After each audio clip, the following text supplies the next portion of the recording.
अपने ही प्रभारी को आप भाजपा का एजेंट बता रहे हैं गोगी जी, ऐसा क्या हुआ? नहीं, मैं प्रभारी को नहीं, उसकी कार्य प्रणाली को बताऊं। प्रभारी होते हुए जो उसकी जिम्मेदारी थी वो ना निभा के उसके उल्ट काम किया उसने।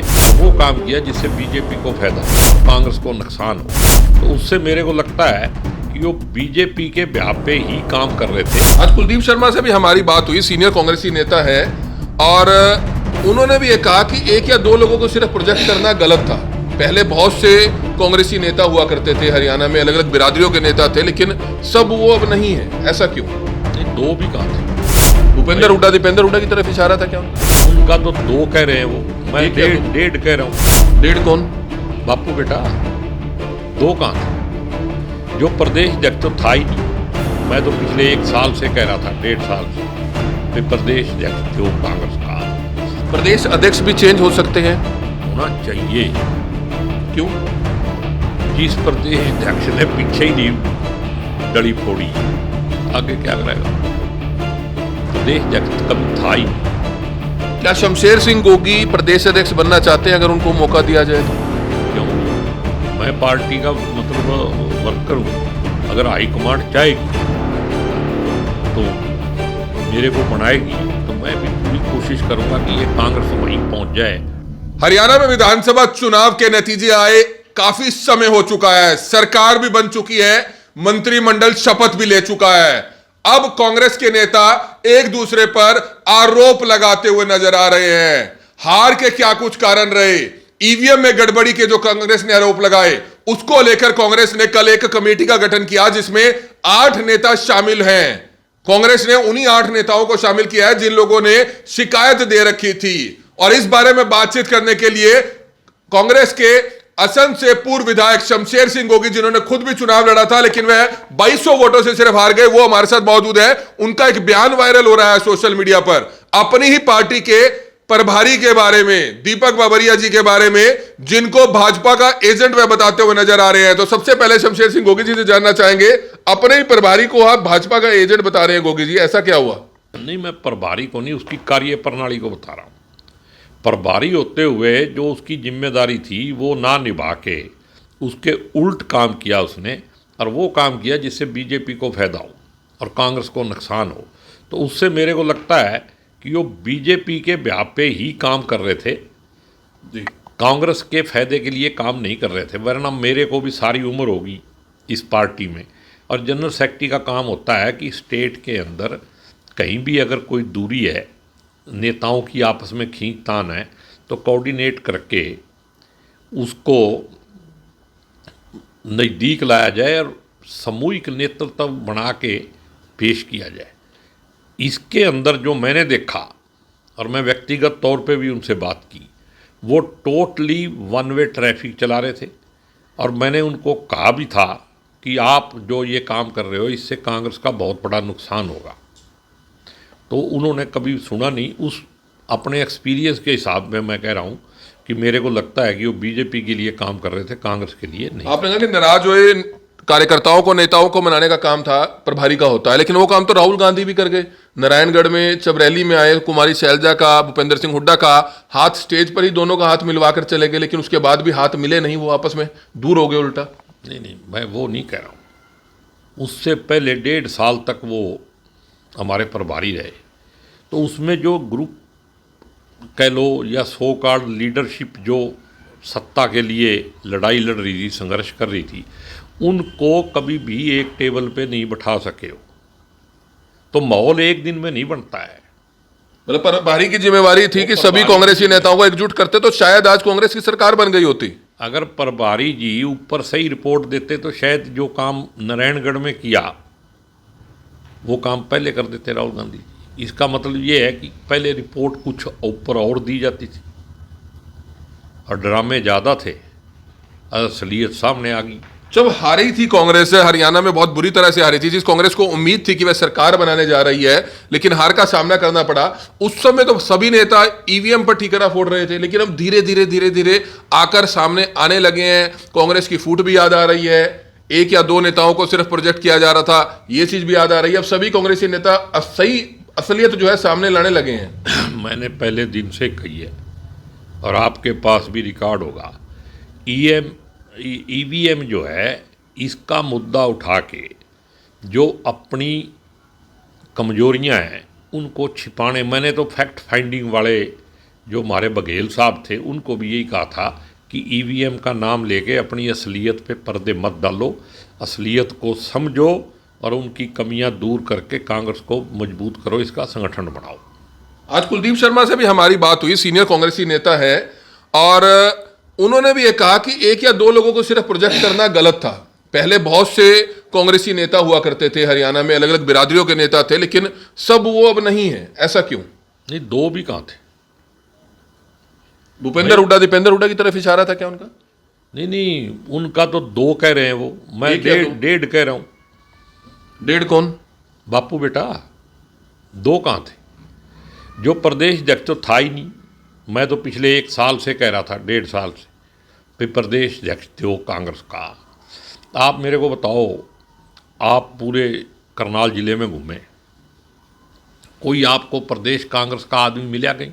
वो तो संगठन ही नहीं बना पाए, 15 सालों में नहीं बन पाया तो संगठन। फिर भी बहुत सारे लोग हैं, जिस तरह एक इलेक्शन लड़ा जा रहा था बिना संगठन के, उसी तरीके से वहाँ पे कोई एक वार रूम बनाते, कोई कंट्रोल रूम होता, कोई आदमी तो हाल चाल पूछता टेलीफोन करके, किसी कार्यकर्ता से ही पूछ लेता। अगर कैंडिडेट बिजी था तो किसी कोई अड़ोसी पड़ोसी से ही पूछ लेते। तो प्रदेश कांग्रेस में कुछ नहीं था। ये तो सिर्फ एक आदमी का अपना जो वजूद था उसको ऐसे प्रोजेक्ट कर दिया गया कि जैसे कांग्रेस से ऊपर मैं हूँ तो कांग्रेस है, नहीं कांग्रेस नहीं भी हो तो मैं हूँ। तो 8 बड़े बड़े कांग्रेसी नेताओं की एक कमेटी बना दी गई है, सारा कुछ वो क्लियर करेगी कि कहाँ कमजोरी रही, क्यों कांग्रेस हारी, क्या ईवीएम की गड़बड़ी थी, अपने ही कांग्रेसी नेताओं ने कांग्रेस के नेताओं को हराया। हर चीज़ की जांच होगी, पूरी रिपोर्ट 1 हफ्ते में तैयार कर हरियाणा प्रदेश कांग्रेस कमेटी को सौंपनी है। अब देखो, ऐसे है, लीपा पोती करनी हो, जब फैक्ट फाइंडिंग कमेटी AICC ने बना रखी है तो प्रदेश की जो कमेटी है उसकी रिपोर्ट की क्या वैल्यू है? और ये भी 1 महीने बाद, इसका मतलब फैक्ट फाइंडिंग कमेटी फेल होगी। अब प्रदेश वाले खुद करेंगे। जिन्होंने कांग्रेस को हराया, जिन्होंने कांग्रेस को लेके चले, जिनकी लीडरशिप में कांग्रेस हारी, वही कमेटियां बना रहे हैं। तो आप नाराज इसलिए है कि आपको या कुमारी शैलजा के किसी भी गुट से किसी नेता को नहीं लिया गया, सिर्फ भूपेंद्र सिंह हुड्डा के नजदीकी हैं अभी? नहीं, हमें लेना ही नहीं चाहिए उसमें।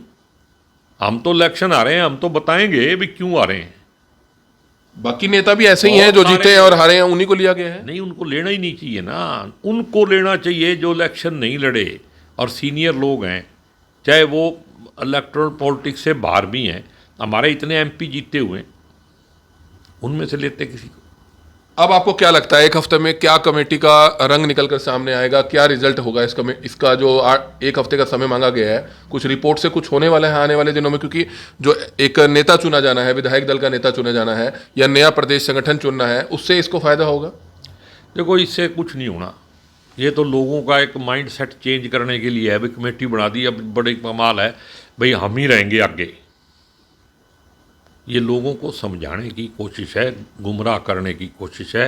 जनता असलियत को जानती है, और अगर लीडरशिप असलियत को जाने बगैर उस पर मंथन करके उसमें सुधार नहीं करेगी तो आने वाले समय में ना संगठन बनेगा और ना फिर सुधार होगा। कांग्रेस का विधायक दल का नेता क्यों नहीं चुना गया अभी? हालांकि जिस दिन सत्र शुरू हुआ था पहले दिन, उस दिन दिल्ली में 1 दिन पहले भी मीटिंग बुलाई गई थी, चंडीगढ़ में भी मीटिंग बुलाई गई थी, लेकिन फिर आखिरकार कहाँ देरी हुई? अभी मेरे ख्याल में जो 13 तारीख है उससे पहले शायद चुन देंगे। इलेक्शन चल रहा है ना महाराष्ट्र झारखंड में, इसकी वजह से देरी हो रही होगी। वो तो हाईकमांड का काम है, उसमें हमारी इंटरफियरेंस नहीं है। प्रदेश अध्यक्ष भी चेंज हो सकते हैं? होना चाहिए। क्यों?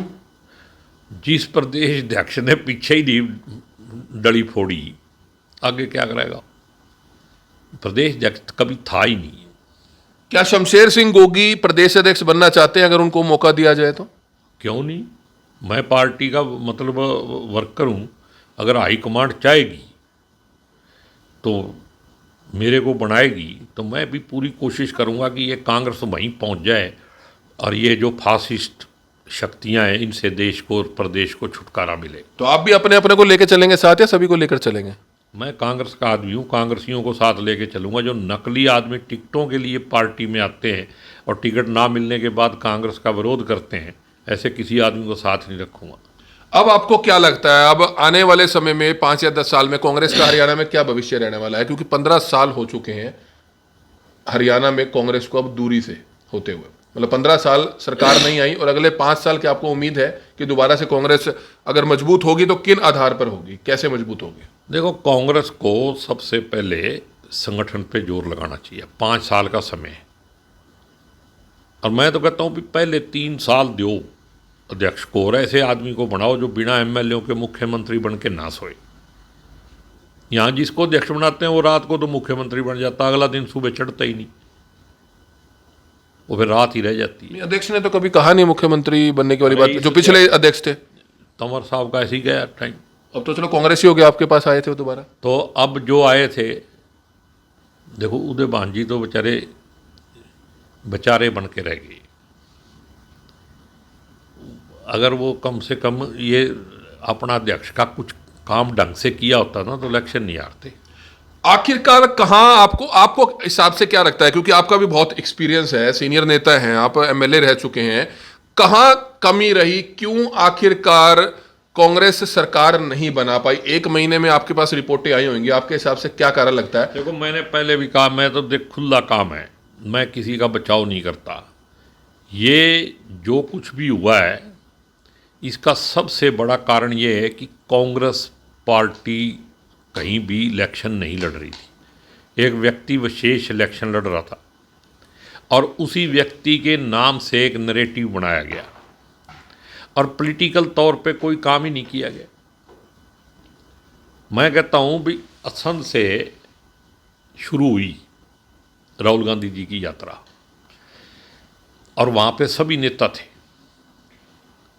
और हुड्डा साहब पहले तो कह रहे थे मेरी छोटी बहन है, हमने ऐसा वैसा जो भी चर्चा चली, तो वहाँ भी कह सकते थे भी ये बैठी है शैलजा और हम मिलके हरियाणा जीतेंगे। बीजेपी वाले तो वैसे ही प्रोपेगेंडा कर रहे हैं झूठ का, कहा उन्होंने। ये पॉलिटिकल जवाब देने की बात होती है। एससी कोटे में कोटे की बात नायब सिंह सैनी जी ने कही, किसी कांग्रेस के नेता ने जवाब दिया? मेरे पास वाल्मीकि आए, वो बोले जी आप बयान दो। मैं इतना बड़ा बयान कैसे दे सकता हूँ? ये लीडरशिप का सवाल था, किसी ने उसको सीरियस नहीं लिया, और ये बहुत सारी बातें हैं, और ये नैरेटिव बन गया। मेरा एक बहुत ही नज़दीकी आदमी है, सत्संग का आदमी है, अरे मैं भाई तू तेरी शिकायत आ रही है, तू कह रहा मैं वोट नहीं दूंगा। बोला जी वोट तो आपको ही देना था, लेकिन यूँ कह रहे भाई जंगल राज आ जाएगा। मैं तेरे को जंगल राज का आदमी लगता हूँ? बोला जी आपकी तो चलने ही की नहीं, चीफ मिनिस्टर तो हुड्डा बनेगा। हमारे ही आदमियों ने पहले ये फैलाया, हमारे कांग्रेस के आदमी जो हुड्डा साहब के खास नाम लेके कहते थे कि अगर गोगी जीत गया तो पेवा बन जाएगा। उसी बात को आगे बढ़ा के बीजेपी ने क्या कह दिया कि जंगल राज आ जाएगा। तो ये बातें किसने कंट्रोल करनी थी? अगर माड़ी ही जो रखवाला है खेत का, वो ही कह दे भी ले जो काट के सारा माल, खुद ही इलेक्शन लड़वा रहे हो, खुद ही चीफ मिनिस्टर बनना है, और खुद ही लोगों को उड़वा रहे हो, बिना एमएलए को कैसे चीफ मिनिस्टर बनोगे? तो जिन्होंने ये काम किया है, अगर हाईकमांड को नहीं पता है तो हमारे को बुला के पूछ लें, हम तो नाम लेके कह रहे हैं। और जिन लोगों ने कांग्रेस के साथ गद्दारी करी है, उनको कहीं संगठन में कहीं भी जगह नहीं मिलनी चाहिए आने वाले 5 साल तक, जब वो इलेक्शन में। और बहुत सारे ऐसे लोग हैं जो आपको भी इंटरव्यू देते हैं, और खुद भी वो भी मुखालफत करते हैं जब टिकट नहीं मिलती कांग्रेस की। किसकी तरफ इशारा है?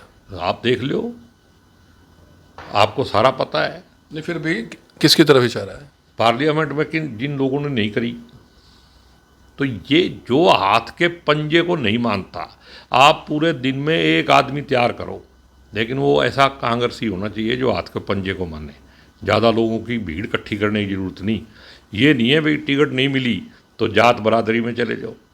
लेकिन कांग्रेस पंजे को तो इस बार हरियाणा की जनता ने पसंद नहीं किया, तीसरी बार मौका बीजेपी को ही दिया है। कमजोरी रही होगी बहुत बड़ी। को हरियाणा की जनता ने पसंद किया है। जितनी वोट बीजेपी को मिली उतनी कांग्रेस को मिली। पंजे को नकारा नहीं है उन्होंने, लेकिन चेहरे पसंद नहीं करे। जो लोग कांग्रेस से बड़े हो गए उनको नकारा है। और ये जनता का फैसला जो है इसको मतलब सही दिशा में देखना चाहिए। ये कमेटी बना, ईवीएम के बहाने बना, इन बातों से असलियत को छिपाओगे तो फिर पार्टी दोबारा रिवाइव नहीं करेगी। पार्टी का ओवरऑलिंग की जरूरत है। एक आखिरी सवाल, कौन सा चेहरा है ऐसा जिसको नकारा है? जिसको नकारा है, जो इलेक्शन कौन लड़वा रहा था, जो इलेक्शन लड़वा रहे थे, जिनके हाथ में वन वे ट्रैफिक थी, वो उन्हीं को नकारा है। नाम तो आप बताइए नहीं। नाम मैं क्यों बताऊं? आप पत्रकार हो और जनता भी जानकार है सब। इशारा तो कर सकते और कर ही दिया बापू बेटे का, पहले कर ही नहीं दिया। तो आप देख सकते हैं शमशेर सिंह गोगी एक बार फिर से इशारों में बहुत कुछ कहते हुए नजर आ रहे हैं। लेकिन 1 महीने के करीब होने वाला है, बीजेपी की हरियाणा में तीसरी बार सरकार बन चुकी है। कांग्रेस अब कमेटी का गठन कर रही है। हार के बारे में आखिरकार पता लगाया जाएगा कि कांग्रेस की हार कैसे हुई, क्यों हुई। लेकिन ईवीएम से हार नहीं हुई है। ये खुद जो है असंध के सीनियर नेता, कांग्रेस के सीनियर नेता व पूर्व विधायक शमशेर सिंह गोगी कहते हुए नजर आ रहे हैं, और साफ तौर पर कहते हुए नजर आ रहे हैं कि कहीं ना कहीं आपसी कलह इस हार का कारण रही। दूसरा संगठन का ना होना यह भी हार का एक मुख्य कारण रहा। कमल मिड्डा, करनाल ब्रेकिंग न्यूज, करनाल।